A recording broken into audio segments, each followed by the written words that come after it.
Welcome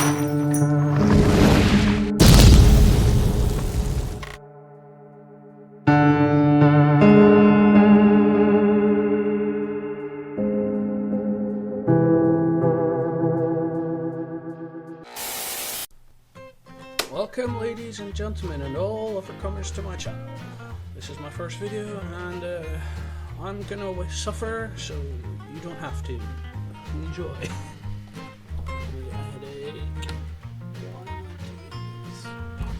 Well, it doesn't matter. Let's go, because today's story, the first story on my channel, is a whopping doozy. Yes, read the words in front of you, my viewers.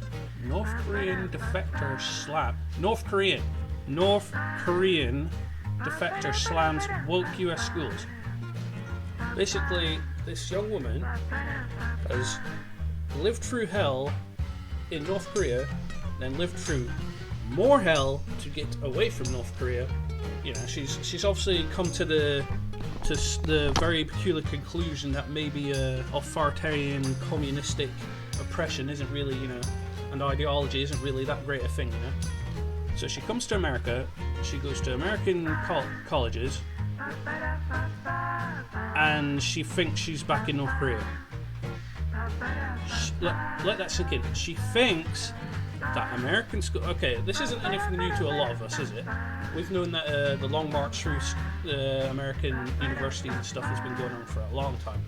But this is some damning confirmation of what we already knew. A North Korean defector thinks US schools are getting almost as bad as North Korea, ideologically speaking. She has to censor herself. There's no... Let's just read the story. Right. A North Korean defector said she viewed the US as a country of free thought and free speech until she went to college here. Her and a lot of people, unfortunately. Yeonmi Park attended Columbia University. I'm not quite sure where that is. I assume Columbia. Yeah, it doesn't matter. Columbia University, and was immediately struck by what she viewed anti-Western sentiment in the classroom and a focus on political correctness. Yeah, that's what we already knew. That had her thinking, even North Korea isn't this nuts. Even North Korea isn't this nuts. Seriously? Wow. Like, I'm just trying to put myself in the mindset of a North Korean defector who, you know, oh yes, finally I'm free. I'm in America. I've been taught to hate Americans, but I mean, you know, surely Americans couldn't hate themselves as much as North Korea hates like America. I'm just gonna go to American university because, you know, oh, freedom, land of the free, da, da, da, da, da, da, all that sort of stuff. And then you just go, oh, hang on a minute. This place is full. This place is full of rats. What the hell? Oh no! Imagine. Oh no, that's grim. That's grim, lad. I expected that I was paying this fortune all this time and energy to learn how to think. Now that's the thing, that university is supposed to teach you, you know, critical thought, how to assess information and process it appropriately for your needs. It's supposed to. Ideally, it's supposed to let you experience multiple different ideas in a neutral setting, and, you know, open your mind, become a better thinker, a wiser human being, more useful to the world around you. But instead, modern universities, as we all know, they're starting to make people just very closed-minded, very dogmatic. You know, it indoctrinates young people, you know, who don't have the mental fortitude to sort of see what's happening and to resist it, you know. So, a lot of young people, like this is nothing against young people, but a lot of young people, when they first go to places like university, they're at their most suggestive, because like, oh, this is amazing, new experiences. Oh, I'm gonna try new things and soak in all this new awesomeness. And then they go, and then what are they absorbing? Oh wait, no, they're absorbing far left indoctrination. When you have a bad idea and you can't win over the adults with, you know, honest debate, you start going for the children. It's out of the textbook for every slimy ideology in history. They go for the children, and this is what they're doing in universities now. Anyway, I expect that I was paying this fortune all this time and energy to learn how to think, yep. But they are forcing you to think the way they want you to think, yep. Park told Fox News. I realised, wow, this is insane. I thought America was different, but I saw so many similarities to what I saw in North Korea that I started worrying. Well, oh, we're worrying as well. We're worrying as well, love. Don't you worry about yourself. Well, I do worry, actually. We're all worrying. Because we're watching hundreds of years of Western civilization start to teeter just a little bit on the edge here. Just a little bit on the edge. To nihilistic, just misanthropic, self-destructive, Marxist ideology. It's not even good there's no such thing as good Marxism, okay? But at least before, theoretically, the Marxist agitators, in their rhetoric, they cared about the little man, the working man and woman, the people down at the bottom rungs of society. And now they don't even care about that. The working class in the Western world, if you're the wrong sort of working class, sorry buddy, you're out. We don't like your type. And it seems to be espoused largely by well-off people, like people with hyphenated surnames, people with very proper accents, and people with they've obviously got some disposable income. Let's just put it that way. Anyway, I realised the 27-year-old told the Post that she couldn't believe she would be asked to do this much censoring of myself. Well, some Western countries have genuine bona fide hate speech laws, so there you go. Definitely, you have to censor yourself, otherwise, the police of vice and virtue or whatever will come and make sure to correct your thinking. 20-year-old told the Post that she couldn't believe she would be asked to do this much censoring of myself at university in the United States. At a US university, yep. I literally crossed the Gobi Desert to be free and realised I'm not free. America is not free, she said. That's amazing. Like I said, after everything she went through just to get to America and realise, wow, this isn't much different from where I came from, ideologically speaking. Like, thank God America has like the First Amendment and all that stuff, because you guys need to hang on to that. Like, you need to get a death grip on that. Just get your claws right into your First Amendment rights and never let go, because as soon as they're gone, the rest of the Constitution is pretty quick to go with it. Yeonmi Park fled North Korea at the age of 13. A 13-year-old girl. Saw sense, where a lot of older Americans don't these days. That's sad. In 2007.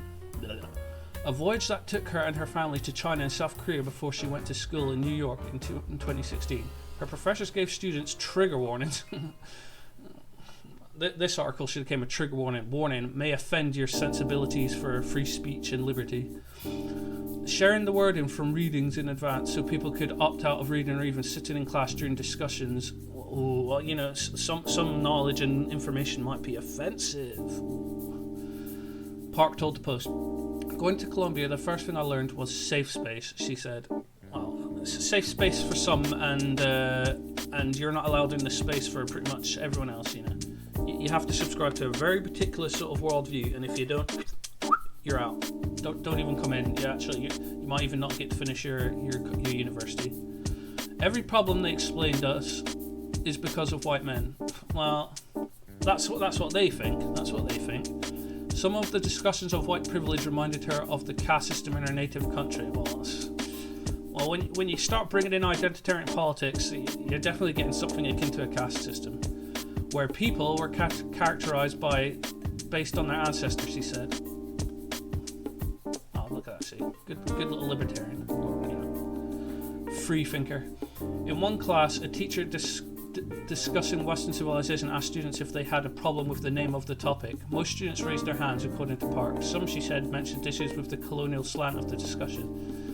Yeah, I mean, human history is only tens of thousands of years old, but we definitely got to concentrate on the fact that Europeans were the best at colonialism for a few hundred, 200 to 400 years or something like that, Beat them over the head with that, even though the rest of the world definitely has a lot of skeletons in their closet, but we won't worry about that.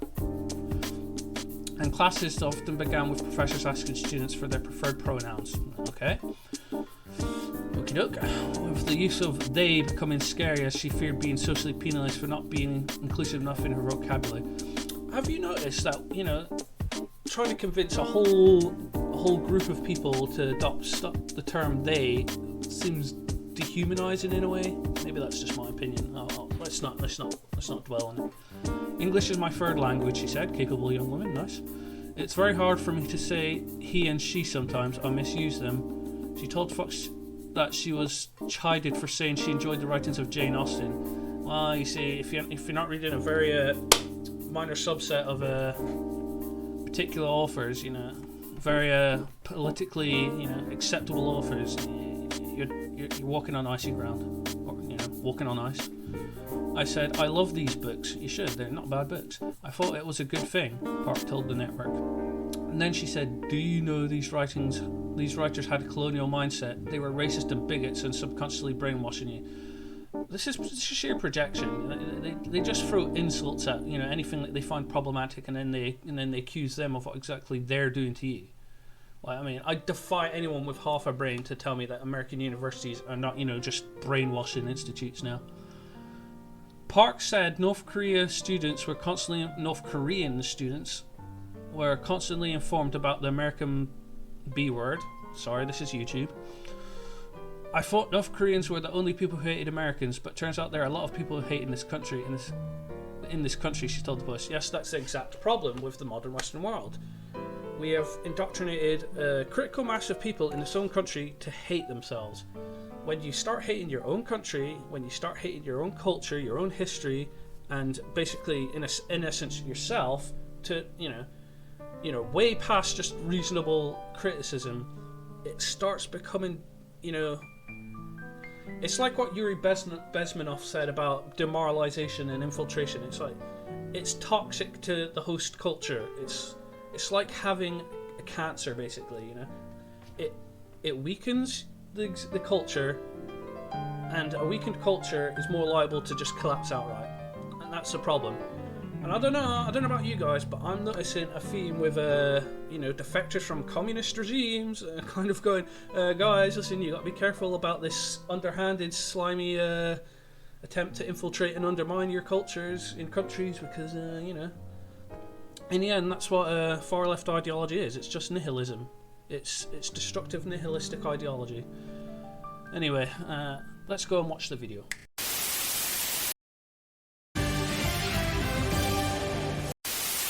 Ideologies, they are infiltrating our educational system from grade school right through college. It's News.com. The climate inside Colombia reminds her of North Korea, citing themes like anti-Western sentiment, collective guilt, suffocating political correctness. For example, during orientation, she said she was scolded for saying that she enjoyed the works of acclaimed author Jane Austen and was told the books are racist, along with being subjected to what she saw as nonstop anti-American propaganda. Here to tell her story is North Korea Defector Yomi Park, along with...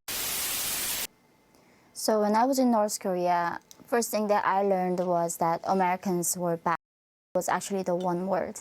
At school, when I was attending, they told me, actually it was just math problem, saying there are 4 American you killed 2 of them. Then how many Americans? It's just heartbreaking. I literally saw that as a North Korea, you have to say, I literally crossed the Gobi Desert. And when I came to America, and now I fell in love with this country. This is such a wonderful country. Say what I believe. I've never been accepted more than this country was. However, now I ended in a country. At Columbia University, literally every professor was saying that, you know, the problems that we have on today's world is because of white men. I mean, how they colonize Africa, how colonize and I am Asia, so right? That's how they mess up America is not free, and they are the one who's no place left that is free. And I couldn't believe that. Am I sitting in North Korea's classroom or in America? Actually, I couldn't believe why people are hating their own people that much.